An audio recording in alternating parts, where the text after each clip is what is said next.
રાધે રાધે, જય સિયારામ. આપણે બોડાણા ભગત રામદાસજીનું ચરિત્ર ચાલે છે. જે બોડાણા ભગત દ્વારકાધીશને ડાકોર લઈ આવ્યા એ ભક્તનું ચરિત્ર ચાલે છે. તો કાલે આપણે થોડુંક ચરિત્ર જોયું હતું. હવે આપણે એની વ્યાખ્યા લઈએ કે બોડાણા ભગત દ્વારકાપુરી થી દૂર ડાકોર નામના ગામમાં રહેતા હતા. અને પ્રિયાદાસજી લખે છે કે દ્વારકાની નજીક જ ડાકોર છે. એ ડાકોર ગામની અંદર બોડાણા ભગત રહેતા હતા. પણ આમ જોવા જઈએ તો દ્વારકાથી તો ડાકોર ઘણું બધું દૂર છે. બિલકુલ ઘણું બધું દૂર છે. તો પછી એમ કેમ કીધું કે બોડાણા ભગત ડાકોરની નજીક, દ્વારકાની નજીક ડાકોરમાં રહેતા હતા? તો અહીંયા ભક્તમાલની અંદર એવું લખેલું છે કે પેલા દ્વારકાથી 30 માઇલ દૂર ડાકોરા નામનું એક ગામ હતું. હાલાકી અત્યારે કોઈ જામનગર જિલ્લામાં ડાકોરા નામનું ગામ છે એવું કઈ જોવા મળતું નથી. પણ પ્રાચીન સમયના લોકો માને છે કે પેલા ઈ ડાકોરા ગામમાં લઈ આવ્યા ભગવાન દ્વારકાધીશને, અને પાછળથી રામદાસ બોડાણા ભગત ડાકોર વયા ગયા તો દ્વારકાધીશને ડાકોર લેતા ગયા. એવી માન્યતા છે, સચ્ચાઈ નથી. અને આમ ભારતના નકશા પ્રમાણે જોઈએ તો દ્વારકાથી ડાકોર નજીક જ કહેવાય. કારણ કે ભારતમાં તો કેટલાય તીર્થો કેટલા દૂર છે. તો નજીક કીધું એમાં કઈ ખોટું નથી કીધું, કારણ કે ગમે એમ તો ગુજરાતની અંદર જ છે ને ડાકોર. એમ કહેવામાં આવે છે કે દ્વારકાથી નજીક હતું ડાકોર.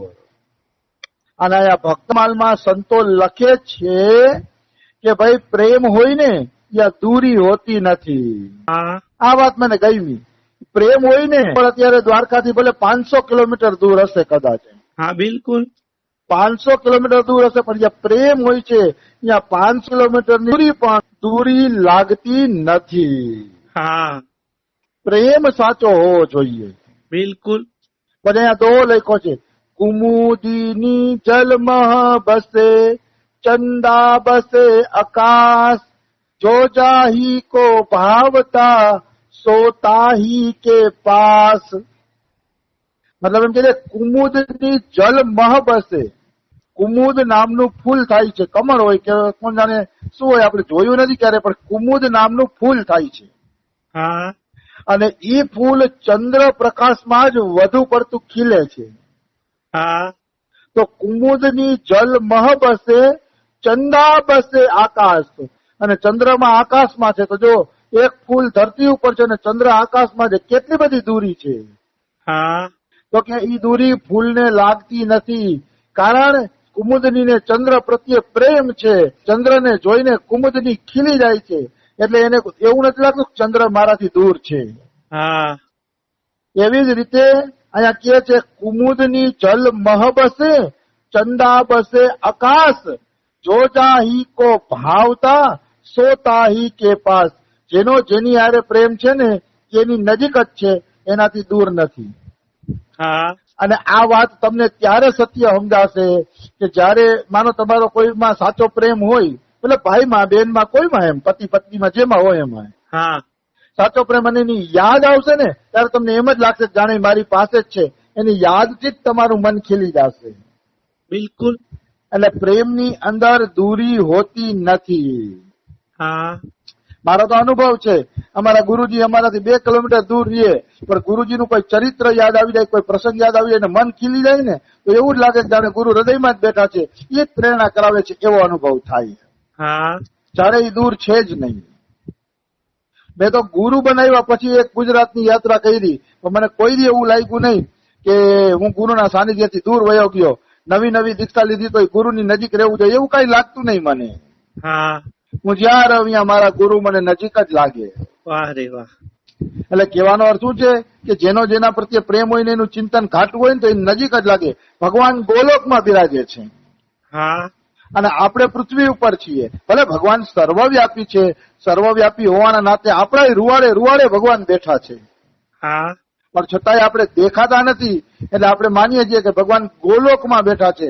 પણ ગોલોકનો કાનડો જયારે હૃદયમાં આવી જાય છે, એની યાદ અને ચિંતન આવે ત્યારે એવું લાગે જાણે આપણે એક દીમાં એને પકડી લેશું. ક્યારેક ભગવાન પ્રત્યે ભાવ થતો હોય ને, ભગવાન પ્રત્યે આનંદ આવતો હોય ને, ત્યારે એમ થશે એ હવે ભગવાન મળી જ ગયા, એવું થાય આપણે કે હવે તો ભગવાન મળી જ જશે. ત્યારે એ હૃદયની નજીક એટલો હોય છે. આમ પણ રામાયણમાં કીધું છે, જહી પર જેહી સત્ય સનેહુ તે તાહી મિલહી ન કછુ સંદેહુ. રામાયણમાં કીધું છે જેનો જેના પ્રત્યે પ્રેમ, એટલે બોલો લૌકિક પ્રેમની વાત નથી થતી, અલૌકિક ભાવની વાત થાય છે. પાર્વતીના ચરિત્રમાં આ ચોપાઈ આવે છે. પાર્વતી કહે છે કે મારો મહાદેવમાં પ્રેમ છે તો મને જરૂર મહાદેવ મળશે. ત્યારે આ ચોપાઈ આવે છે જેનો જેના પ્રત્યે સાચો પ્રેમ હોય એને જરૂર પ્રાપ્ત થાય છે. પણ હજી કહી દઉં હોય લૌકિક પ્રેમની વાત નથી. બિલકુલ. કોઈ તમારો ભગવાનમાં પ્રેમ હોય કે ભક્ત નાતે તમારો એક વિશુદ્ધ પ્રેમ હોય, અથવા તો માનો તમારો કોઈ ગરીબો પ્રત્યે પ્રેમ હોય, દીન દુખિયાઓ પ્રત્યે પ્રેમ હોય, સમાજમાં પ્રેમ હોય, એવો સાચો પ્રેમ હશે ને તો તમે એની સેવા જરૂર કરી શકશો. એમાં કોઈ એટલે કોઈ શંકા નથી.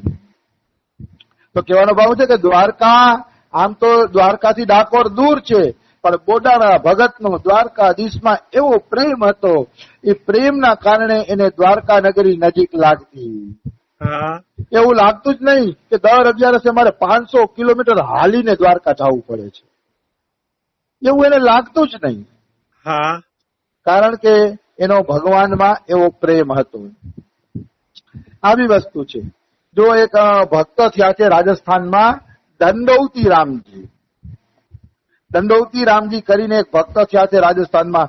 એ જ્યાં જાય ને દંડવત કરતા કરતા જાય, જ્યાં જાય ત્યાં દંડવત કરતા કરતા જાય, એટલે એનું નામ જ પડી ગયું હતું દંડૌતી રામજી. તો એ દંડૌતી રામજીને એકવાર એના શિષ્યએ પૂછ્યું કે ગુરુજી, તમે જ્યાં જાવ ત્યાં દંડવત કરતા કરતા જાવ છો, તમને થાક નથી લાગતો? એ કે તમને કોઈ થાકનો અનુભવ નથી થતો? ત્યારે એના શિષ્યને કહે બેટા ગુપ્ત વાત છે, પણ તું મારો શિષ્ય છે ને એટલે બતાવું છું કે જયારે જયારે હું ભગવાનને દંડવત કરું છું ત્યારે ત્યારે ભગવાન દંડવત સામે ઝીલતા હોય ને એવા દર્શન થાય છે મને. વાહ રે વાહ. સાક્ષાત દર્શન થાય છે. એટલે હું દંડવત કરવાના એના દર્શનના લોભે લોભે દંડવત કઈ જાઉં છું, મને થાકોડો લાગતો નથી. કહેવાનો ભાવ છે કોઈ તર્ક કરે કે 500 વર્ષ પહેલા તો વાહન વ્યવહારની સગવડતા નહોતી, તો બોડાણા ભગત 500 કિલોમીટર દ્વારકા કઈ રીતે જાતા? તો કે ભાઈ એને ભગવાનની શક્તિ કામ કરતી હોય, એ હાઈલા જાય ને તો રસ્તો કઈ કપાઈ જાય ખબર પણ ના પડે. એની અંદર ભગવાનની શક્તિ કામ કરતી હોય, આપણે ખબર ના પડે. આપણે એને પામી ના શકીએ, પણ ઈ 1-2 દી વેલા નીકળી જતા અને 11 દ્વારકા પહોંચી જતા. આ ભગવાનની શક્તિથી બધું થાય. અહીંયા એક નાગાજી કરીને સંત થયા છે. બ્રજની અંદર એક નાગાજી કરીને સંત થયા છે, બહુ મોટા મહાપુરુષ છે. તો એ નાગાજીનો નિત્યક્રમ શું હતો? સવારના પોરમાં બાંકે બિહારીના શ્રીંગાર આરતીના દર્શન કરે 8:30. પછી શ્રીંગાર આરતીના દર્શન કરીને અહીંયા આવે નંદગાંવ, વૃંદાવનથી નંદગાંવ આવે. નંદગાંવ વળી એકાદી આરતીના દર્શન કરે, બપોરની આરતીના, પછી કિંચિત પ્રસાદ લઈ અને બરસાના આવે.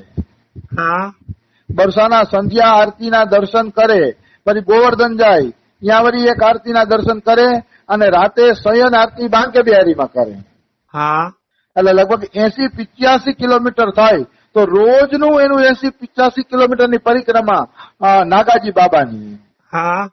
નાગાજી રોજે રોજ આવડી પરિક્રમા કરી અને 4 જગ્યાએ રોજ આરતીના દર્શન કરે.